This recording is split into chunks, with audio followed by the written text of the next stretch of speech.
Lotus technique से हमला करता है, लेकिन कनाव उससे बच जाती है। तभी डोमा कहता है कि इसका रिएक्शन चेंज हो गया है, तो ये मेरे मूव के अकॉर्डिंग अपने आप को एडजस्ट कर रही है और ऊपर से ये उस जहर को भी नहीं सूंघ रही है जो मैंने इस हवा में फैलाया है। आखिरकार ये अपनी सांस इतनी देर तक कैसे रोक सकती है?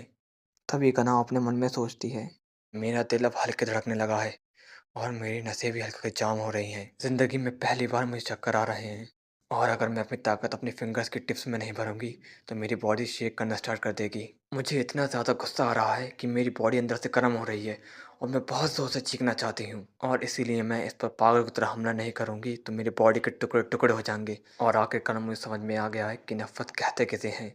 इसने मेरी फैमिली को मारा है, तो इसलिए मैं ऐसे नहीं छोड़ूंगी। तभी कनाव फ्लावर ब्रीथिंग की सिक्स फॉर्म का इस्तेमाल कर डोमा पर हमला कर देती है, पर डोमा को कुछ नहीं होता और वो भी अपनी ब्लड डेमन आर्ट से कनाव पर हमला करता है, जिससे कनाव अपनी सेकंड फॉर्म से रोक लेती है। तभी डोमा को समझ में आ जाता है कि कनाव उसकी मूवमेंट के हिसाब से उसके अगले मूव को प्रिडिक्ट कर रही है, जिससे डोमा सीधा कनाव की आंखों पर हमला कर देता है, जिससे कनाव को देख ही ना पाए। लेकिन कनाव अपनी सिक्स फॉर्म का इस्तेमाल कर कर उससे बच जाती है और डोमा के गले पर हमला कर देती है।